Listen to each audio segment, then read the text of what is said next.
mengangkat isu-isu terkini. Dialog Palembang pagi ini bersama narasumber yang akan membahas dan mengupas topik hangat yang tengah dibincangkan. Setiap hari pukul 8 waktu Indonesia Barat. Dengarkan hanya di Pro 1 RRI Palembang.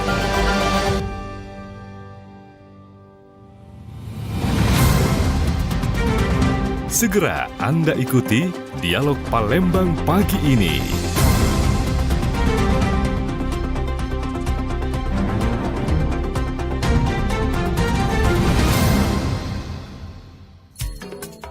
Pukul 8 waktu Indonesia Barat, pendengar. Sekretaris Daerah Provinsi Sumatera Selatan Edward Chandra ini menyambut langsung kedatangan 368 jemaah haji asal Kabupaten Oku Timur dari kelompok terbang Kloter 1 di Embarkasi Palembang. Kedatangan para jemaah ini berlangsung pada hari Jumat 13 Juni 2025 di Bandara Udara Sultan Mahmud Badarudin II, dan ini dilanjutkan ke Asrama Haji Palembang untuk prosesi penyambutan resmi. Edward hadir mewakili Gubernur Sumatera Selatan dalam agenda penting tersebut, dan kehadiran jajaran pemerintah provinsi ini menandai dimulainya fase pemulangan jemaah haji Embarkasi Palembang untuk tahun ini, tahun 2025. Dan tentunya pasti setiap tahun ini pemerintah kita juga melakukan evaluasi, dan terkait hal tersebut kepemulangan dari seluruh jamaah haji yang sudah melaksanakan ibadah haji untuk tahun 2025, kita akan membahas tema kita pagi hari ini mengenai evaluasi penyelenggaraan haji Sumatera Selatan dari kuota hingga kualitas pelayanan. Di studio kami sudah hadir bersama narasumber kami untuk pagi hari ini. Ada Kepala Bidang Penyelenggaraan Haji dan Umroh Kanwil Kemenak Provinsi Sumatera Selatan. Ada Bapak Haji M. Arkan Nur Wahidin MPD. Assalamualaikum warahmatullahi wabarakatuh, Pak Arkan. Waalaikumsalam warahmatullahi wabarakatuh. Sehat Pak Arkan hari ini? Alhamdulillah ya, sehat ya Pak ya. Sudah hadir bersama kami Kepala Bidang Penyelenggaraan Haji dan Umroh, dan juga hadir bersama kami ini merupakan dari Wakil Ketua Forum Komunikasi Kelompok Bimbingan Ibadah Haji dan Umroh DPW Sumatera Selatan. Ada Bapak Haji M. Bayu Ramadan Hanif SPD. Assalamualaikum warahmatullahi wabarakatuh Pak Bayu. Assalamualaikum. Sehat kabarnya Pak Bayu? Alhamdulillah. Alhamdulillah sehat juga, ini sudah bersama kami. Dan Direktur Travel Zamzam Tour Sumsel, ada Ustadz Haji Irwansyah. Assalamualaikum warahmatullahi wabarakatuh Pak Irwansyah. Sehat kabarnya Pak Irwansyah? Alhamdulillah. Ini 3 narasumber kita penting ini sudah hadir langsung ke studio kita di Pro 1 RRI Palembang, dan tentunya pendengar kita akan membahas ini untuk evaluasi penyelenggaraan haji Sumatera Selatan di tahun 2025 ini. Dan siaran ini dapat Anda saksikan langsung melalui YouTube channel kami di Pro 1 RRI Palembang. Dapat Anda dengarkan juga melalui aplikasi kami di RRI Digital, dan via streaming kami di rri.co.id.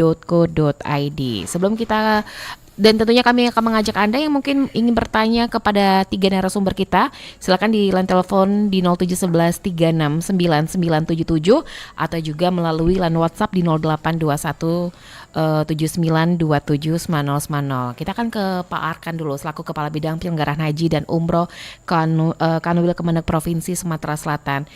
Untuk pemulangan dari jamaah haji tahun ini, Pak, ini sejauh ini sudah berapa kloter atau seluruhnya sudah tiba di Indonesia, Pak Arkan? Baik, terima kasih. Assalamualaikum warahmatullahi wabarakatuh.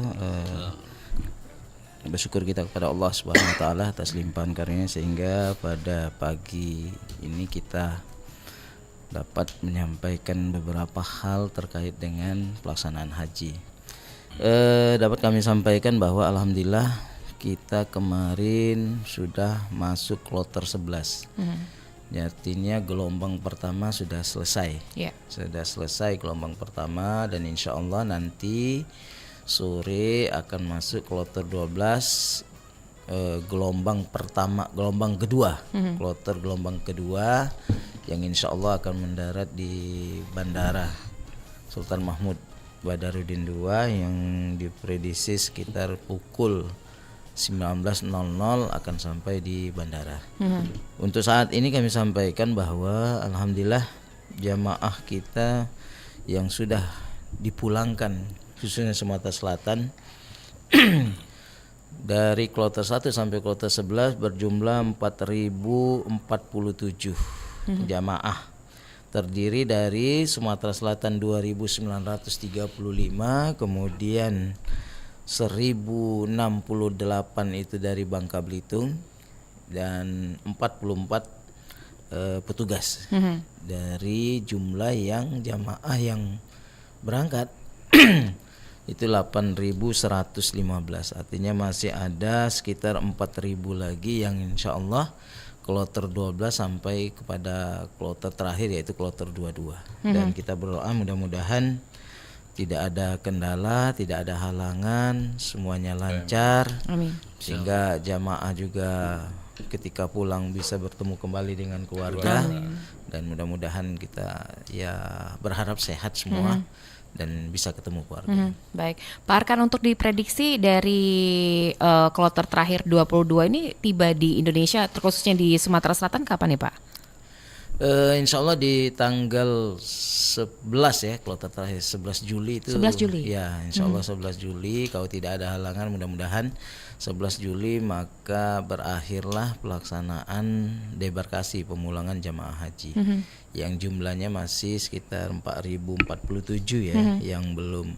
Insya Allah 4.047 ini mudah-mudahan akan ya semuanya sehat semua. Kita berharap seperti itu.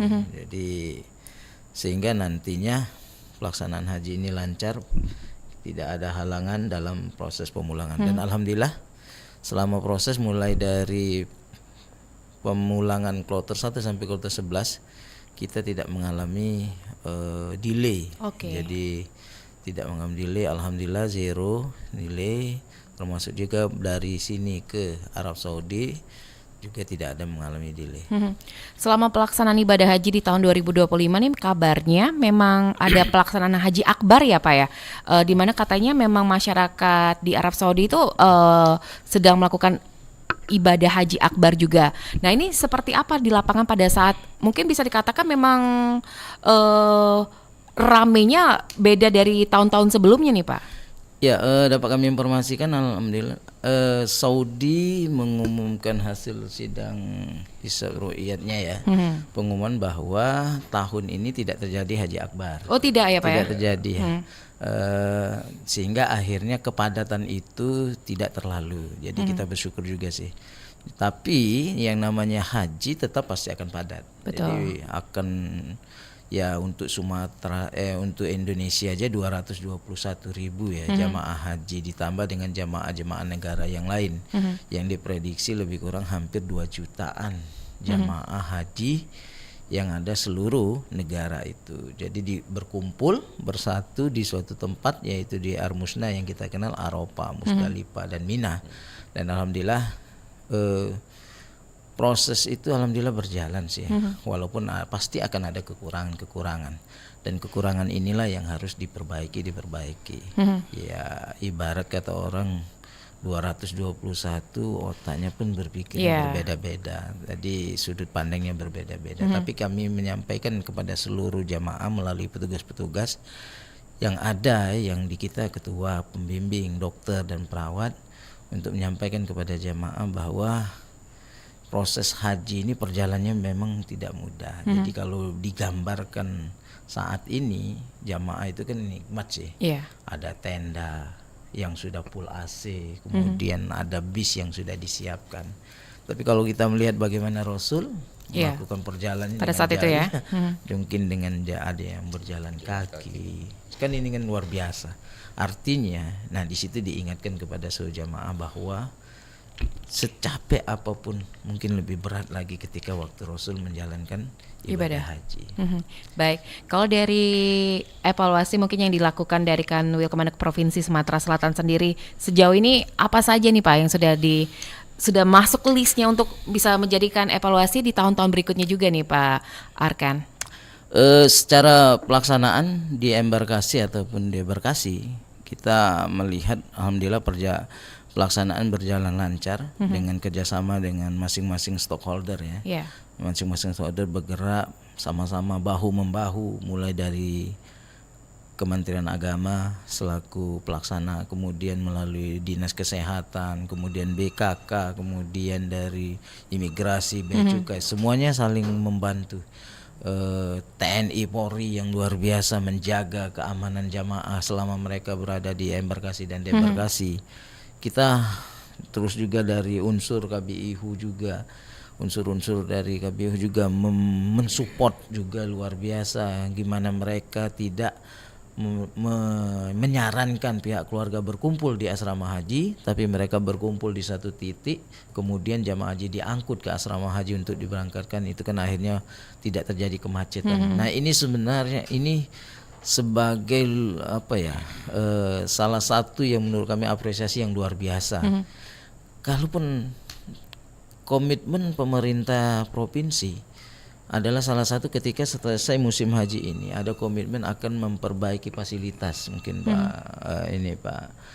Pak Bayu kan, Pak Ustadz juga akan memperbaiki fasilitas-fasilitas yang ada, yang sebenarnya fasilitas itu sudah sangat baik, karena mulai dari di situ ada muaf pesawatnya sudah ada, Ka'bahnya sudah ada, lintasan sa'inya juga, tempat melempar jumrohnya sudah, semuanya sudah lengkap.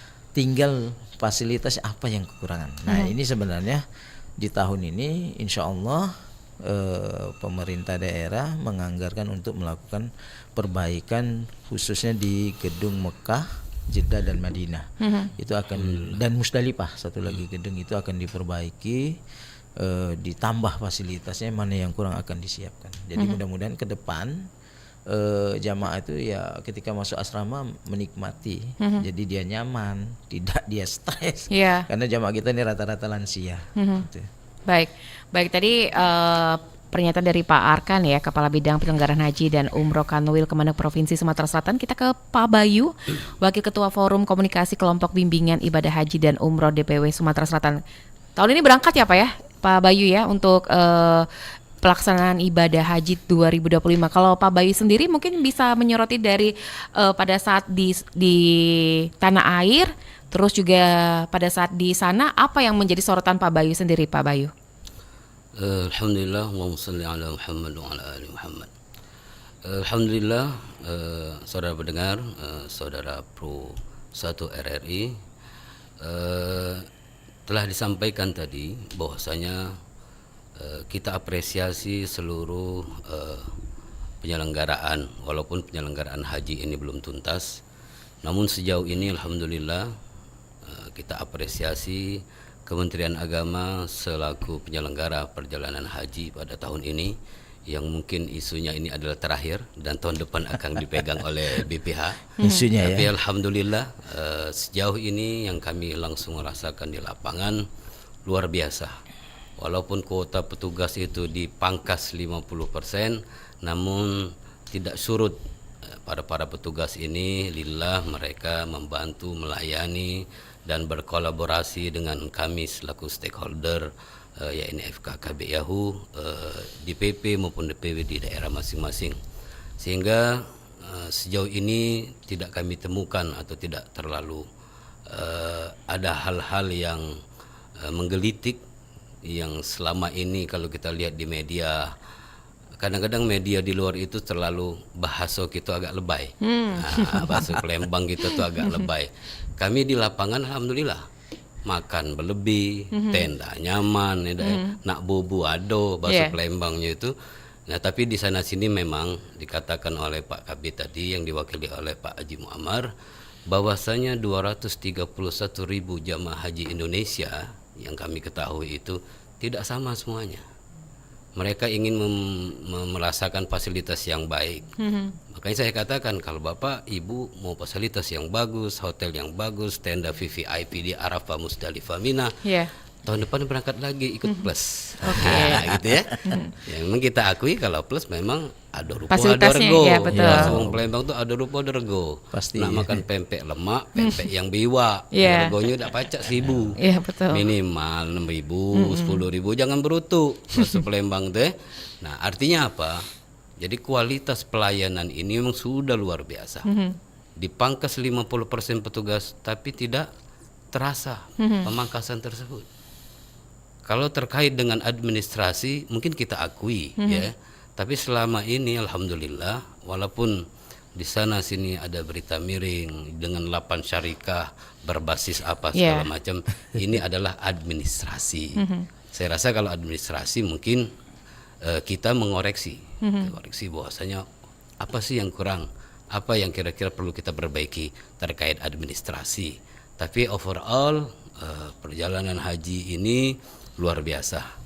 Di musim panas yang dikatakan BMKG Saudi Arabia adalah musim panas terakhir ya, yang menyentuh di angka 50 derajat, yang aktivitas jamaah haji dibatasi ya. Kami termasuk hotel yang paling dekat untuk haji reguler, itu ya, di daerah Jarwal di sektor 614 itu, yang jalan kaki mungkin 15 menit. Itu yang paling dekat. Ya, sehingga itu pun kami nyingok-nyingok kalau nak pergi sudah zuhur asar tuh tidak baca lagi kadang-kadang kira-kira ya. Jadi apalagi yang mereka perjalanannya jauh, bis itu kadang-kadang dari terminal ke Haram aja berjalan lagi 1 kilometer, dan kami hanya berjalan dari hotel ke Haram cuma 1 kilometer. Dan alhamdulillah. Jadi dengan kondisi-kondisi yang itu saya rasa dengan cuaca, dengan kondisi ini yang mungkin bisa dikatakan mengurangi aktivitas jamaah di luar hotel, sehingga disarankan dan tidak mengurangi ibadah jamaah.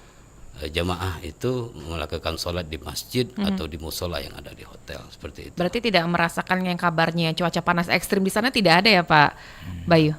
Cuaca ekstrim panas iya, tapi alhamdulillah dengan kita selaku pembimbing, kita selalu memotivasi jamaah ya. Panas itu dari Allah. Betul. Dingin pun dari Allah. Kalau kata Allah kondisi panas 50 derajat itu tapi kita merasa gak sejuk terasa ya. Nah inilah kira-kira nilai-nilai ibadah. Masya Allah. Nilai-nilai ibadah yang mungkin tidak semua orang rasakan. Betul. Tapi ada sebagian yang merasakan, aku biasa-biasa baik Ustaz. Woi bacuan kamu tuh pakam aja aku. Nah kira-kira itu bahasa Palembang ya deh.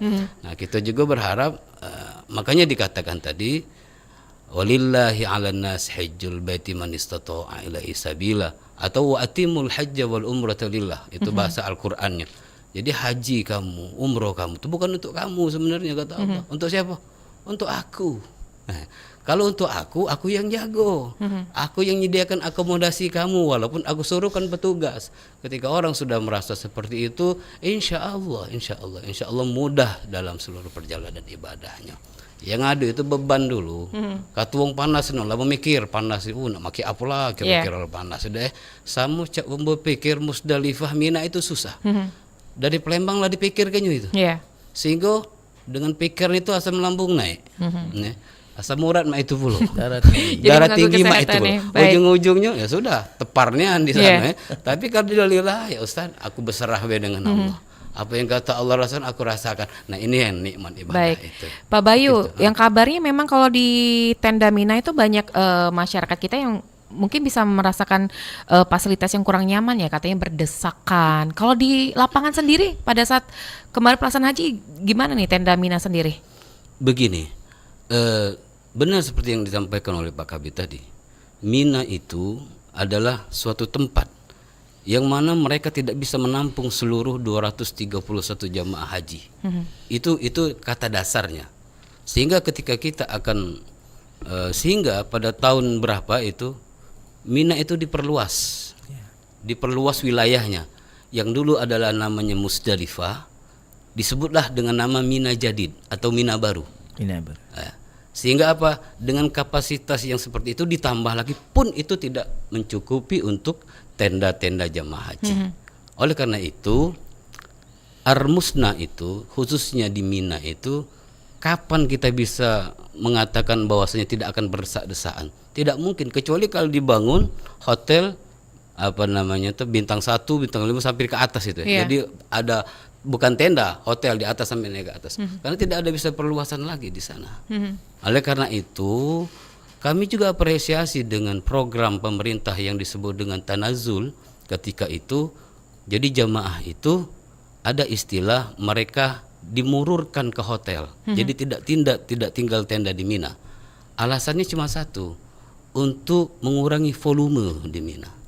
Tapi qadarullah tahun ini dari pemerintah Saudi Arabia belum mengizinkan begitu, Pak Ustadz ya, belum mengizinkan istilah tanazul ya, istilah tanazul, jamaah diangkut di hotel, diinapkan di hotel, dan hotel ini sangat dekat dengan jumroh atau jamarat, ya sangat dekat sehingga mereka bisa berjalan kaki dari hotel ke jamarat dibanding jamaah berjalan kaki dari kemah di Mina menuju jamarat, seperti itu. Namun program tanazul ini mungkin belum dalam tahap sosialisasi sehingga belum dapat dikabulkan oleh pemerintah Saudi Arabia. Dan inilah salah satu mungkin evaluasi ke depan bagaimana lobby kita, negosiator kita dari mungkin BPH tahun-tahun depan penyelenggaraan haji 2026 memastikan dengan kondisi ini insya Allah meminimalisir kepadatan volume jamaah di Mina sehingga jamaah juga merasa nyaman. Ya. Seperti itu. Baik, kita ke Pak Ustadz Haji Irwansyah, merupakan dari Travel Zamzam Tour Sumsel.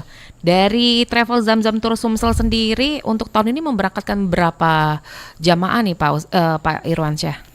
Baik, alhamdulillah. Allahumma shalli ala sayyidina Muhammad wa ala ali sayyidina Muhammad. Para pendengar RRI dimanapun Anda berada. Baik, jadi alhamdulillah jemaah Zamzam Tour pada tahun ini berjumlah 71 jemaah ditambah 2 dokter. Nah, itu ada beberapa konsorsium dari beberapa travel yang tergabung di situ sehingga di tahun ini berjumlah 71 jemaah. Dengan total 71 jamaah dan 2 dokter ya. Pak, kalau dari Pak Irwansyah sendiri evaluasi, mungkin setiap tahunnya juga melakukan evaluasi tersendiri ya Pak ya. Kalau Pak untuk tahun ini apa yang jadi catatan penting? Kalau kita berbicara apa tadi? Evaluasi, catatan. Tentunya kembali kepada harapan. Harapan ini yang diharapkan oleh setiap pembimbing, pengelola maupun travel pasti maunya harapannya yang baik. Iya betul. Betul kata Pak Bayu tadi, kemudian Pak Arkan tadi memberikan edukasi tadi bagaimana keadaan kita melaksanakan ibadah haji itu memang dimulai dari mental. Mental jemaah itu harus memang betul-betul dibekali. Karena kenapa? Karena kita di negeri orang, ya, terutama kemudian itu di tanah haram, kemudian ketetapan-ketetapan yang sering berubah, itu yang akan membuat mental jemaahnya apabila minim dia akan kewalahan. Tentunya di situ pembimbing harus memberikan ekstra, akan lebih ekstra dia akan untuk melayani jemaah ini, karena di situ ada psikologis. Jadi harapannya untuk pertama adalah jemaah itu harus dibekali mental yang cukup, bahwa haji ini adalah ibadah fisik. Tentunya yang lanjut usia tentunya jadi catatan dan menjadi perhatian khusus. Kalau bagi kami juga pengalaman untuk di Haji Plus ini memang fasilitas alhamdulillah. Untuk masalah makan alhamdulillah hotelnya pun bintang 5. Tapi kalaupun mentalnya rendah itu akan merepotkan. Jadi kembali semuanya mental jemaah ya. Itu adalah tugas kita bagi penyelenggara, pembimbing, untuk lanjut usia itu harus diberikan perhatian khusus. Demikian. Baik, Pak Irwansyah tadi berbicara mengenai tentang mental rendah gitu. Selama di Mekah ataupun di Madinah ada penemuan-penemuankah mungkin dari jamaahnya, mungkin bisa dikatakan mereka yang membawa yang benda-benda yang bisa dikatakan yang tidak layak dibawa gitu Pak Irwansyah? Kalau temuan-temuan itu qadarullah. Kembali kepada tadi, kalau mentalnya jemaah ini akan dibekali ilmu yang banyak, mental yang cukup, kemudian berangkat haji itu membawa hati yang qalbun salim, insya Allah semuanya akan menjadikan banyak kebaikan. Temuan-temuan kita di sana itu yang tadinya kita berangkat dari Palembang ataupun dari Jakarta pakai kursi roda. Di sana kursi roda nggak berlaku. Masya Allah, sehat ya Luar Pak ya. biasa ya. Tapi yang anehnya, ketika pulang Sakit balik, lagi? Sakit lagi. Ulang lagi. Itu sering, itu beberapa kali kami temui. Ya. Nah, kemudian jemaah yang biasanya membawa penyakit di sana segar-segar, segar-segar. Atau mungkin makanannya di sana mungkin enak, ya mungkin haji plus ya. Atau tapi yang sakit ada. Bahkan untuk di tahun ini dengan ya qadarullah ada satu jemaah kita yang meninggal dunia. Di sana ya Pak ya. Di mana ya Pak Di Mekah. Di Mekah. Baik, jadi satu jamaah ini dimakamkan di Mekah ya Pak ya? Dimakamkan di Mekah. Baik, nah kita kembali ke Pak Arkan. Pak Arkan, ini ada pertanyaan yang masuk dari pendengar kita, dari Pak Antoni di Palembang. Assalamualaikum warahmatullahi wabarakatuh. Semoga para narasumber RRI pagi hari ini tetap sehat dan tetap semangat, amin. Ini usulan saya, insya Allah wasilah Allah Subhanahu Wa Taala untuk pemerintah, kalau bisa untuk daftar tunggu jangan terlalu lama. Apakah bisa 5 tahun daftar tunggu biar yang telah sesepuh ini masih tetap semangat menjalani rangkaian haji. Sebelumnya terima kasih dari Pak Antoni di Palembang. Silakan Pak Arkan. Baik, terima kasih Pak Antoni pertanyaannya. Jadi seperti yang disampaikan tadi, harapan ya. Iya, jadi betul. harapan. Jadi saat ini jadi kalau bicara tentang, saya ingin nyampaikan dulu bahwa masa tunggu jamaah haji itu lebih kurang secara seluruh Indonesia itu lebih kurang ada 5.300.000. Banyak ya Masya Allah. Untuk Sumatera Selatan itu ada 156.000 yang masa tunggu. Kalau kita hitung dengan kuota jamaah kita yang setiap tahun 7.012, maka masa tunggu keberangkatan itu sekitar 25 tahun. 25 tahun. 25 tahun. Baru habis 156 itu. Jadi kalau yang daftar sekarang itu mungkin dia akan menunggu, kalau usianya 40 berarti dia akan menunggu sekitar 25 tahun. Ini yang memang sekarang lagi dipikirkan oleh pemerintah. Maka ada kebijakan-kebijakan yang dibuat. Salah satunya ada 5% kuota provinsi itu dikhususkan kepada jamaah yang usianya 80 ke atas. Jadi walaupun dia misalnya masa tunggunya lama, ditarik untuk masuk di kuota 5% itu. Jadi sekitar 351 jamaah Sumatera Selatan itu usianya termuda 83 tahun. Termuda. Jadi kalau lansia itu termuda ya Pak ya. 83 tahun, tertua 103. 103 Pak. Yang berangkat di tahun ini. Jadi ya mudah-mudahan kita berharap nanti pemerintah kan akan selalu berkoordinasi ya dengan pihak Saudi terkait penambahan kuota. Namun jangan sampai juga penambahan kuota akhirnya pelayanan berkurang seperti yang disampaikan tadi dari forum KBIHU kan, dengan jumlah petugas hanya 50%, ditambah pula Mas Bayu, ditambah pula efisiensi juga. Jadi mohon maaf ini honornya petugas juga dikurangi juga. Jadi ini tetapi kita selalu bersemangat sih, semangat bagaimana memberikan pelayanan kepada tamu-tamu Allah yang mereka selalu saya sering sampaikan kepada jamaah ketika manasik bahwa kita sudah nunggu 13 tahun sampai 14 tahun. Sekarang kita akan berangkat 40 hari. Maka 40 hari itu manfaatkan kita untuk ibadah. Jangan pernah berpikir untuk belanja. Iya. Itu yang selalu kita sampaikan. Kejauhan. Iya. Kalau sering kita tanya mau belanja, ternyata belanja dulu. Iya, biasanya begitu sampai di hotel kan udah banyak tuh. Iya. Oh di hotel Mas Bayu ya jualan-jualan itu menarik semua itu. Kata jemaah murah hanya 5 real. Padahal kalau dikalikan rupiah 25.000. Nah, itu. Tapi ini sekarang lagi proses penggodokan juga undang-undang. Jadi apa yang disampaikan, tapi walaupun kita nggak tahu ya nanti ini kan hak prerogatif di pemerintah yang isunya bahwa akan kembali ke berubah dari Kementerian Agama ke BPH. Kita tunggu saja gimana nanti hasilnya. Ya kalau masih di Kementerian Agama ya alhamdulillah, di BPH juga kita siap support juga seperti itu, karena ini nilainya adalah untuk memberikan pelayanan jamaah. Nah ini yang sekarang digodok adalah Undang-Undang Nomor 8 2019. Nah di undang-undang itu beberapa poin yang banyak yang terkait dengan itulah, bagaimana percepatan kepada jamaah yang yang sudah lansia. Tapi kalau kita melihat pola Malaysia itu masa tunggunya udah satu generasi yang sudah hilang. Artinya 100 tahun. Betul. Malaysia Betul. sudah hilang. Iya. Iya, jadi akhirnya dikembalikan kepada yang muda-muda. Kalau Oke. bahasanya ya coba digantikan di keluarga-keluarga yang pelimpah. Nah, kita belum tahu skema-skema itu. Tapi saya yakin pemerintah itu, makanya pemerintah itu kadang-kadang mau mengeluarkan kebijakan yang istitoah yang luar biasa ya. Sekarang udah pengetatan istitoah yang luar biasa, ditambah juga Arab Saudi sudah nggak main-main. Jadi Arab Saudi tahun ini luar biasa ya, luar biasa ketatnya.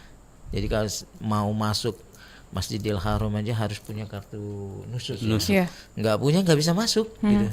Kemudian harus pakai kain ihram. Mau kita kemana pun harus pakai kartu nusuk.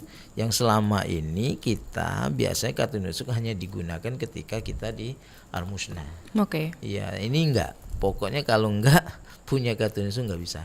Nah, ini kan artinya pengetatan yang dikeluarkan oleh Arab Saudi ini menjadi salah satu yang akan menjadi bahasan yang harus di luar biasakan untuk bahasan yang akan disiapkan oleh pemerintah terkait untuk persiapan di tahun 2026. Jadi haji ini semakin maju terus. Jadi kalau kemarin pemberangkatan di bulan Mei, awal tanggal 6 atau 7 Mei, maka nanti pemberangkatan tahun ini di April, di akhir April. Akhir April nanti mundur, maju terus. Maju terus ya, Pak ya? Maju. Artinya kita nggak bisa lagi ini, begitu selesai ini bulan Juli, maka kita harus sudah siapkan. Terutama yang harus disiapkan perangkat dokumen-dokumen, yaitu paspor, visa, kemudian yang hak berangkat, kemudian karena harus segera. Karena kalau nggak disiapkan maka konsekuensinya ya nggak ada urusan. Pokoknya kalau nggak ada satu yang persyaratan yang tidak terpenuhi, contoh visa nggak keluar ya nggak bisa berangkat. Ya. Ada yang terjadi karena keterlambatan, karena ketidaktahuan dan lain sebagainya, akhirnya ada yang tidak berangkat. Nah, kita berharap nanti ke depan mitigasi yang harus kita siapkan segera, mungkin di habis bulan Juli, di Agustus itu sudah mulai. Jadi nggak ada istirahat sih sebenarnya di haji itu.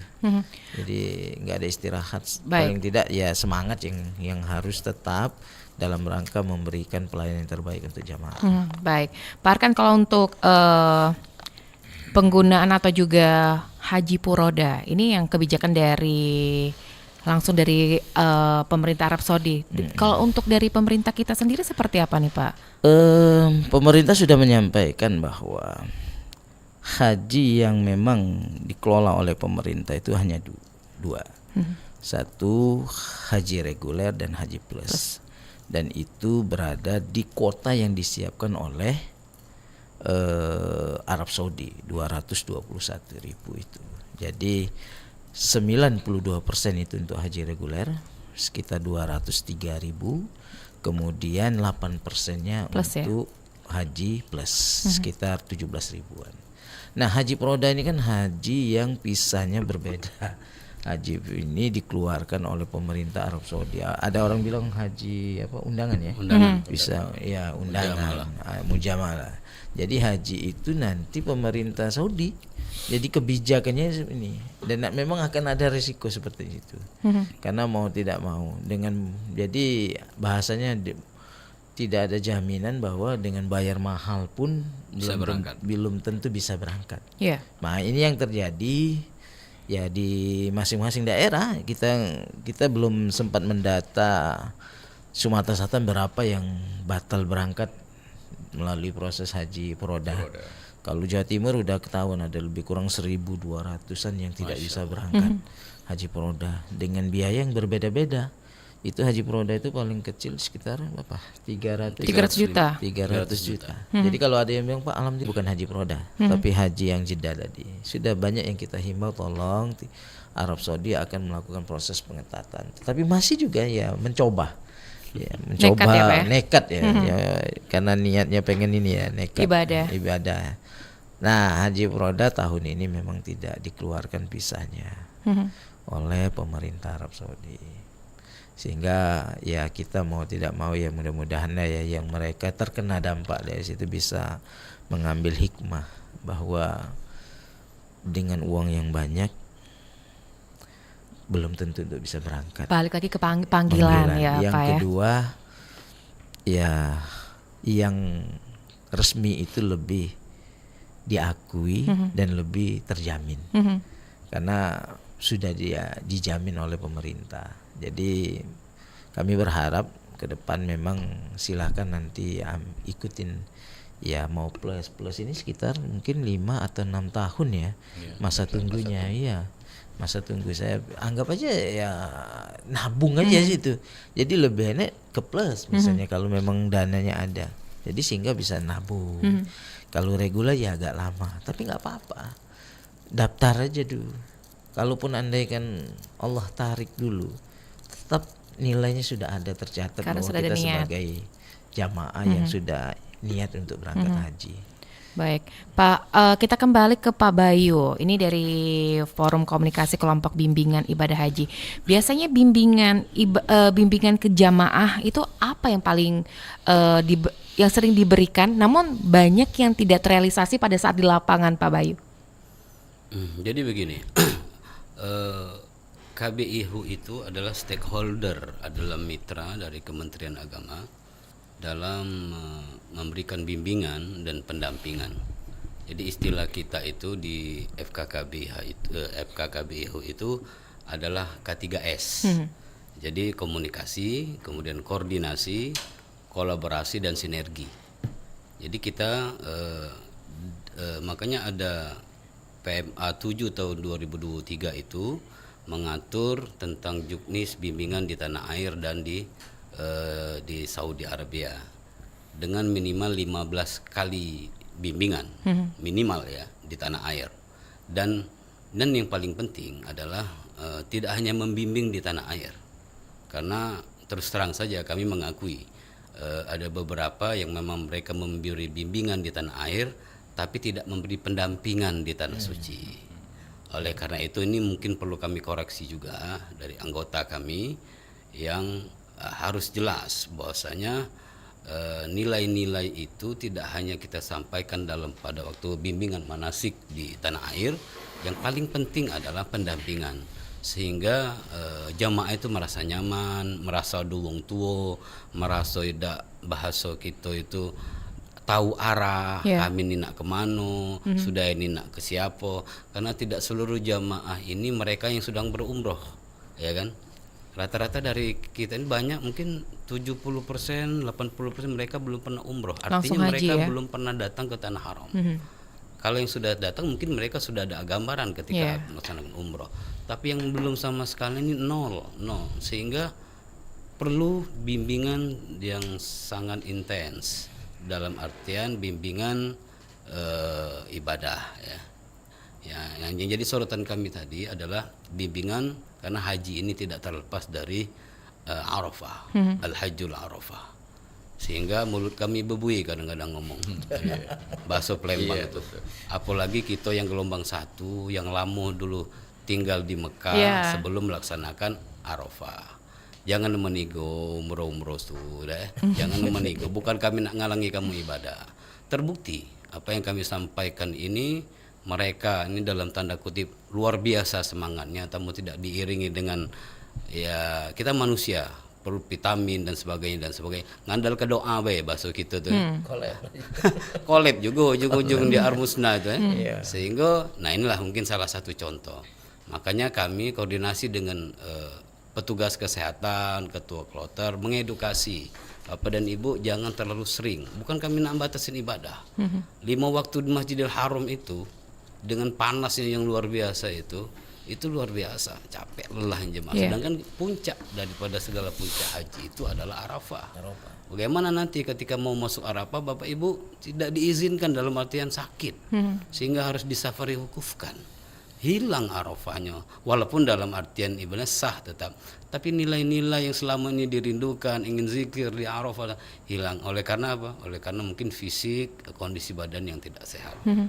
Oleh karena itu selalu kami sampaikan, di samping ibadah-ibadah yang lain yang sunnah yang mungkin perlu kita sampaikan, dan yang paling penting di dalam berhaji itu ada yang namanya sunnah, kemudian wajib dan rukun. Ya, mau tidak mau kaitannya dengan rukun haji kita harus sampaikan betul-betul, harus dilaksanakan oleh jemaah. Ya, kalau tidak dilakukan agak kurang hajinya, bukan dalam artian ya tidak sah bisa kita katakan itu kan. Tapi kan dalam kaitan wajib haji mereka ada ilat di sana. Kalau memang tidak bisa dilakukan, yo kamu bayar kambing, menebus dari atas kesalahan itu, itulah yang disebut dengan dam isa. Yeah. Ya, boleh dibalas dengan itu, dengan menyembelih seekor kambing atau domba seperti itu. Kalau yang sunnah-sunnah, ya insya Allah ya itu kalau dilakukan dapat alhamdulillah. Amun tidak dilakukan tidak berdosa kamu. Ya. Nah, insya Allah. Nah ini yang perlu disampaikan dengan jemaah. Baik, ini ada pertanyaannya masuk. Ada dari Yuhana Safitri. Izin bertanya, banyak jamaah yang sudah berumur di atas 65 tahun. Apakah ada regulasi khusus jamaah tersebut atau adakah prioritas seperti antrian yang didulukan antrian hajinya? Silakan Pak Arkan. Di atas 60 ya? Di atas 65 tahun. 65 tahun. Baik. Bu Yohana ya, Yohana Safitri, terima kasih pertanyaan atau bahkan usulannya. Jadi yang pertama, jamaah yang berhak berangkat misalnya di tahun 2026 sudah sesuai dengan daftar mereka waktu mereka daftar, dan itu sudah terkonfirmasi di sistem Siskohat sehingga tidak bisa dirubah seperti itu. Nah, terkait jamaah lansia, jadi kami jamaah lansia, maka setiap tahun ada kebijakan-kebijakan. Kalau tahun 2025 kebijakannya adalah mengambil jamaah yang usianya di atas 80, sehingga sejumlah 5%. Artinya ada 351 jamaah. Nah, di tahun 2026 kita belum tahu kebijakannya apakah ada untuk lansia. Bisa saja kebijakannya ada, mungkin usianya mungkin 70 diambil dengan jumlah seperti itu. Karena kalau kuota itu makanya 5%. Artinya kuota itu diambil dari kuota yang berhak berangkat. Jadi kalau 351 berarti ada yang 351 yang mestinya berangkat tertunda karena kebijakan untuk mengambil jamaah yang lansia. Yang kedua, ada kebijakan pendamping.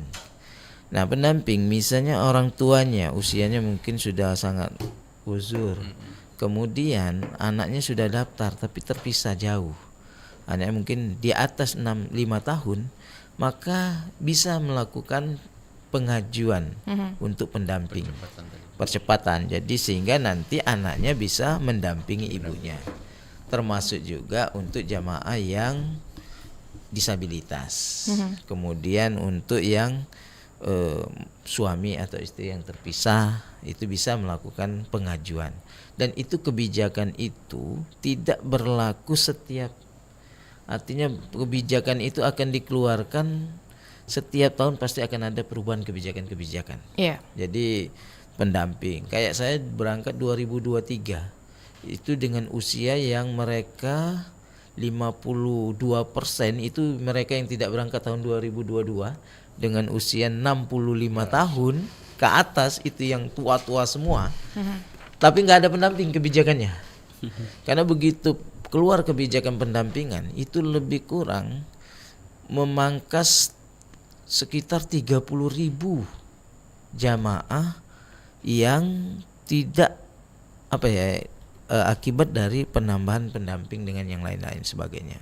Itu 30.000. Jadi kalau misalnya dia 203, maka hanya 170 yang memang berhak berangkat, 30-nya itu diisi oleh yang pendamping atau yang tadi jamaah lansia yang kebijakannya. Makanya kebijakan-kebijakan itu setiap tahun selalu dievaluasi. Apakah perlu ada pendamping? Apakah perlu ada kebijakan yang mereka usianya sudah sangat sepuh ya. Iya. Nah, mudah-mudahan kita berharap Saudi tidak mengeluarkan kebijakan yang misalnya dan tanda kutip tidak boleh lagi jamaah usianya 70 tahun misalnya. Harus 70 ke bawah. Ya kan, ini kan kesian juga nih. Nah, itu yang kita akhirnya kan pemerintah berusaha untuk selalu, kan ada isu-isu yang berkembang kan. Umur yang sudah 90 tahun nggak boleh lagi. Karena mereka sudah bukan lagi tidak wajib lagi, istitoahnya sudah, maka digantikanlah oleh anaknya atau siapa saudara kandungnya. Itu kebijakan itu. Dan sampai sekarang kebijakan yang sebenarnya sudah ada dimunculkan oleh PR Saudi, oleh kita ini kan sangat-sangat luar biasa terhadap jamaah yang sudah daftar. Dengan mereka yang sudah usia, mereka sudah menunggu umur 90 tahun tuh nunggu untuk berangkat haji. Banyak yang sudah wafat ketika itu, maka dibuatlah kebijakan. Ketika ada yang wafat maka pelimpahan dilimpahkan kepada anak kandung, dilimpahkan kepada saudara kandung. Kemudian dengan kuotanya tidak hilang, seperti porsi tetap dia berangkatnya. Misal ada yang luar biasa, ini saya cerita sedikit. 1 bulan menjelang keberangkatan, ini keluarga saya sendiri, 1 bulan menjelang keberangkatan meninggal. Akhirnya dengan berusaha kita lakukan proses pelimpahan. Izin Allah prosesnya lancar. Akhirnya digantikan oleh anaknya. Nah, itulah yang sebenarnya dibuka kebijakan oleh pemerintah, bahwa kalau memang ini sudah tidak layak, bukan tidak layak sih maksudnya, sudah sangat-sangat sepuh, alangkah kalau memang ini bisa digantikan oleh keluarganya, anaknya atau saudara kandungnya. Kita berharap seperti itu, dan kita berharap tetap mereka-mereka yang sudah nunggu 10-20 tahun yang akan datang ya tetap bersabar. Mudah-mudahan Arab Saudi kan setiap tahun dia selalu memperbaiki infrastrukturnya, seperti yang disampaikan Mas Bayu tadi. Di Mina tidak akan bisa lagi dilebar-lebarkan. Kalau dia keluar dari tanah yang sudah ditentukan di tanah Mina, maka bukan Mina namanya. Maka ada yang sekarang lagi dibuat itu oleh Arab Saudi, membangun fasilitas seperti hotel, sehingga nanti kenyamanan di Mina itu akan lebih terjamin lagi. Jadi nanti jamaah itu nanti akan di Mina itu di hotel-hotel lantai 1, 2 sampai mungkin bisa saja 10 lantai. Baik. Sehingga nantinya lebih nyaman lagi. Baik, kita kembali ke Pak Irwansyah.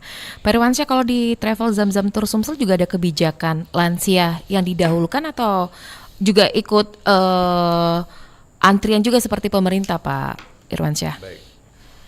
Kalau kita di Zamzam ini sebetulnya mengikuti dari kebijakan pemerintah. Jemaah yang akan berangkat itu nama yang dikeluarkan oleh pemerintah. Apabila di tahun keberangkatannya akan berangkat, maka di situ pemerintah mengonfirmasi dengan travel bahwa daftar nama yang akan diberangkatkan ini dan segera untuk pelunasan. Nah, jadi visa untuk haji khusus plus ini memang visa yang memang dikeluarkan oleh dari pemerintah, tapi pengelolaannya travel. Kalau haji reguler itu semuanya Disiapkan semua. Itu pengelolaan dari A sampai Z itu semuanya dari pemerintah.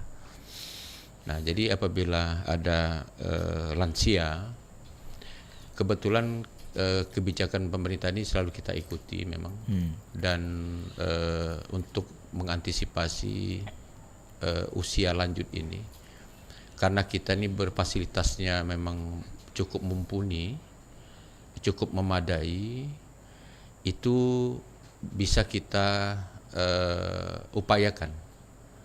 Jadi di situ kita bisa mengupayakan apabila ada usia lanjut,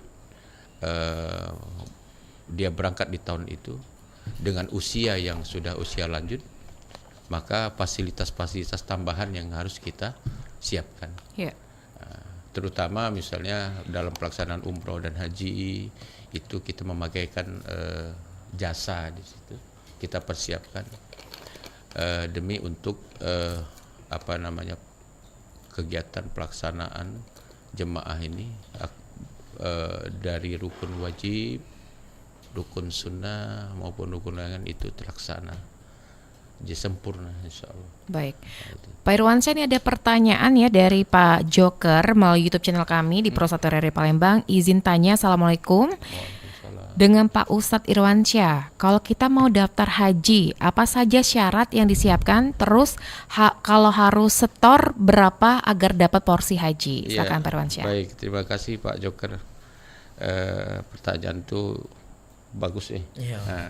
Karena memang minat haji ini luar biasa warga Indonesia ini, warga yang jemaah haji yang terbanyak ya, setelah Pakistan ya. Nah, jadi kami menghimbau juga apabila terkhusus usia yang di atas 50, segerakanlah untuk mendaftarkan ke Haji Plus saja untuk mengantisipasi usia yang sudah Masa berlanjut tunggu, ya. dan kemudian masa tunggu. Kami di sini siap membantu pemerintah untuk mengikut menjalani manajemen yang diterapkan oleh pemerintah ini. Tentunya dengan mengurangi usia lanjut ini di reguler ini bisa terbantu dalam manajemennya itu. Jadi kita dari pihak travel siap untuk membantu. Nah, jadi kami himbau apabila usia yang di atas 50 kami sarankan itu mengikuti haji plus ya. Untuk biayanya, biaya itu relatif ya. Kalau untuk haji plus ini dia harus ada pengambilan porsi. Sama seperti pengambilan porsi reguler. Yang harus pengambilan porsi ini lebih kurang 95 juta.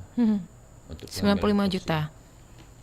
Pelunasannya kapan? Kita tidak menerima pelunasan ketika pada pas waktu keberangkatan baru kita pelunasan. Jadi mekanismenya seperti itu. Nah, jadi kami himbau apabila yang sudah di umur usia 50 tahun, kemudian istitoah, badan sehat, ya, duitnya banyak, Masya Allah. cukup artinya, meloklah yang plus. Daftarnya dengan siapa? Dengan Zamzam Tour. Tetap ya. Ustaz Bayu. Baik. Ustaz, Baik, karena ini karena kita ini memang khusus mengelola yang kita dalam manajemen kita, pengelolaan haji ini yang terkhusus haji plus ini, kita tidak mengelola haji yang tidak dalam peraturan pemerintah Indonesia, kemudian pemerintah Saudi. Permintaan banyak, tapi kami tidak melaksanakan. Jadi kita yang kelola yang resmi, yang aman-aman baik. Ya, baik. Nah, jadi sesuai dengan arahan pemerintah kita dukung dan itu yang kita jalani. Baik. Daftarlah dengan Zamzam Tour. Iya. Ada kupon gratis Pak untuk Dela umroh. Bisa. Umroh gratis. Ya, boleh. Gratis loh Pak. Boleh lah Pak. Boleh. Boleh ya, baik. Boleh. Baik, Pak, ini karena lintas waktu kita nggak terasa udah mendekati pukul 9 waktu Indonesia Barat. Mungkin sedikit aja dari Pak Arkan dulu. Pak Arkan, ada pesannya ini mungkin untuk ke depan ya di tahun 2026. Silakan.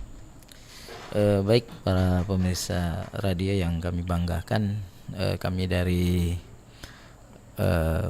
mewakili ya dari pemerintah menyampaikan kepada seluruh calon-calon jamaah, mudah-mudahan insyaallah kita berharap di tahun-tahun akan datang pelaksanaan akan lebih baik lagi. Yang kedua, kami menghimbau juga kepada pihak-pihak yang mengelola untuk haji. Kami menghimbau kepada seluruh masyarakat untuk bisa mengetahui, melihat, kemudian bertanya kepada kita. Pilihlah travel yang sudah berizin. Jangan melihat harga, tapi pilihlah travel yang berizin. Jangan sampai nanti dengan harga yang murah akhirnya seperti yang disampaikan oleh dari Forum KBIHU, akhirnya haji Jeddah saja, nggak nyampe ke Madinah dan Mekah. Jadi untuk tetap bersabar. Iya. Terkait yang lansia juga ya bersabar. Saya yakin dan percaya pemerintah akan selalu mencoba memperbaiki dan selalu akan memikirkan juga untuk jamaah-jamaah yang lansia. Kita berharap seperti itu.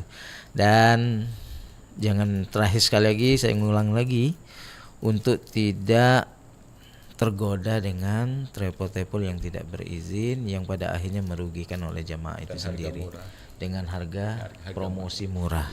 Itu jadi hati-hati. Jadi kalau travel yang sudah berizin, insya Allah mudah-mudahan karena mereka dikeluarkan izinnya oleh Kementerian Agama, mudah-mudahan itu insya Allah akan lebih aman bagi jamaah-jamaah yang akan berangkat ke Tanah Suci, terutama karena di sebelah ada Zam-Zam ya, bisa langsung Zam-Zam ya. Nanti dapat ini ya Pak, Dapat, gratis, umroh gratis ya Pak. Ya, Baik. itu saja, terima kasih. Baik, kita ke Pak Bayu. Pak Bayu mungkin ada yang ingin disampaikan juga. Ini mungkin bisa dikatakan untuk para jamaah di tahun berikutnya Pak Bayu, silakan. Pertama, alhamdulillah, bimbingan sangat penting. Ya, istilahnya memang diadakan haji mandiri. Tapi haji mandiri itu maksudnya kamu bayar sendiri. Tapi yang bimbingan tetap sangat penting. Oleh karena itu kami yang menaungi lebih kurang 53 KBIHU se-Sumatera Selatan boleh berkoordinasi dengan kami. Bukan nak jual nama tidak. Minimal kami tahu mana memang daripada keanggotaan ini yang mereka mendampingi. Itu kata kuncinya. Kalau yang manasik banyak. Tapi di sana lepas. Nah tadi mereka memberikan bimbingan, kemudian mereka memberikan pendampingan selama di Tanah Suci dengan manasik haji yang sesuai diajarkan oleh Rasulullah Sallallahu Alaihi Wasallam. Kemudian kita ada pemerintah dalam hal ini PHU ya, mereka punya data mana-mana travel PIHK atau PPEU yang berizin, yang track recordnya baik di masyarakat. Boleh tanya, tidak sedikit uang yang dikeluarkan, tapi minimal kita mengetahui seperti apa track record daripada PPEU dan PIHK yang jumlahnya sudah cak kacang goreng di Palembang sini. Artinya sangat banyak. Seperti itu ya.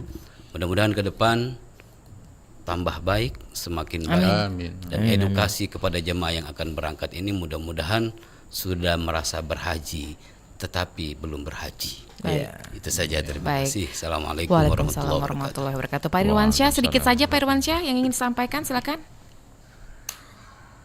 Ya harapannya semoga khusus haji reguler ini kami bisa sangat berharap banyak kepada pemerintah. Mudah-mudahan semoga pelayanan ke depan lebih baik lagi. Karena ngatur untuk menjadi pelayan umat ini memang sampai kapan kami pun punya mutu melayani umat itu sampai kiamatnya. Insya Allah. Apalagi pemerintah itu tugasnya banyak, kemudian mengatur seluruh Indonesia ini di negeri orang itu bukan pekerjaan yang mudah. Maka di sini harus kita dukung ya. Memang dari kekurangan ada, tidak mungkin kalau nggak ada. Mungkin, pasti. Tidak ada yang sempurna. Jadi, tapi karena kita mental kita penyelenggara ini menjadikan kita harus mentalnya mental pelayan. Kalau kita insya Allah jadi pelayan umat itu semuanya insya Allah diberikan banyak jalan. Nah, semuanya ketetapan. Tapi dari situ kalau kita mentalnya memang harus mental yang kita adalah pelayan umat, insya Allah. Nah, jadi kami berharap mungkin untuk pemerintah bisa akan lebih baik lagi, terkhusus kami penyelenggara PPU ini terus berevaluasi. Terus. Jadi di sini kita penyelenggara ini harus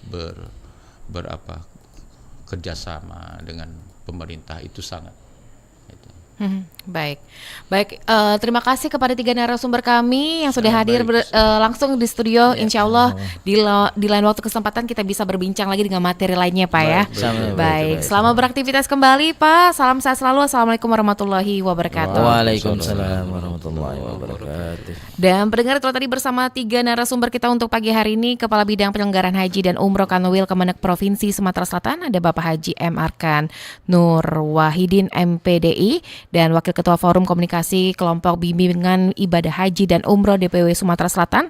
Ada Bapak Haji Muhammad Bayu Ramadan Hanif SPD, dan bersama Dirut Travel Zamzam Tour Sumsel ada Ustadz Haji Irwansyah. Dan tepat pukul 9 waktu Indonesia Barat kami akan memberikan informasi lainnya ke ruang dengar Anda. Tetaplah bersama kami di Palembang pagi ini. Baru saja Anda ikuti Dialog Palembang pagi ini.